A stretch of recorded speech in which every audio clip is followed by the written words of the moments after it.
This is my audience. Thank you for joining me today. Art has many forms of existence, from cave drawings to the Eiffel Tower and everything in between. Art has been around ever since mankind has. Today I'm going to go over the Last Supper, and I'm going to tell you about it and tell you what I see when I look at the painting. The Last Supper was painted by Leonardo da Vinci in a span of 5 years, from 1494 to 1499. It's 181 inches tall and 346 inches wide, which is roughly about 15 feet tall and about 29 feet wide. It was painted in the dining hall of the Santa Maria delle Grazie in Milan, Italy. It is a oil painting in tempera style, which means it was permanent, fast-drying paint, so little mistakes had to be made.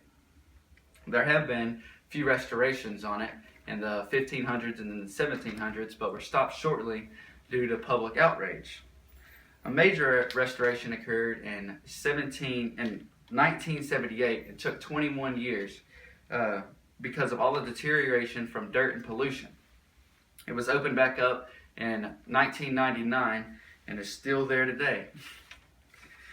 Now that you know about the painting, I'm going to tell you what I see whenever I look at the painting. The Last Supper, meaning, of course, the Last Supper Jesus had with his disciples whenever he told them that he was going to be betrayed by one of them in the future. The number 3 is a big part of the painting. If in any old paintings you see anything in a group of 3 or any triangular shapes, it's going to mean that the Holy Trinity was there. So in this painting, the 3 windows in the back, the big one in the middle, and the 2 smaller ones on the side represents the Holy Trinity. And each of Jesus' disciples, 12 disciples, are grouped in 3, excluding Jesus himself, who has a high head and arms stretched out in a triangular shape, meaning the Holy Trinity also.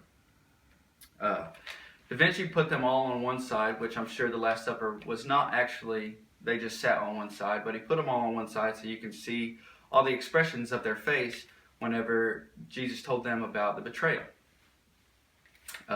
There are a lot of questions in their faces and a lot of outrage and them wanting answers, and you can see that in a lot of their faces. Judas, on the other hand, is more darkly painted and has a bag, a coin sack in his hand, which probably represents that he was paid to be a part of Jesus' betrayal.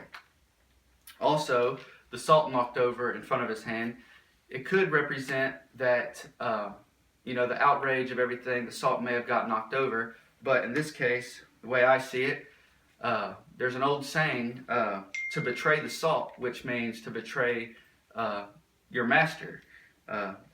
Therefore, Judas is going to betray, it's foreshadowing for Judas betraying Jesus in the future.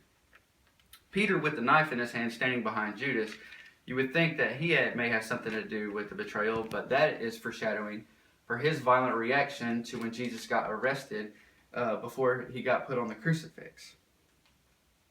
So now that I've told you about the painting and told you my points and views about the painting, I hope that you can see the painting from my point of view whenever you see it. Thank you.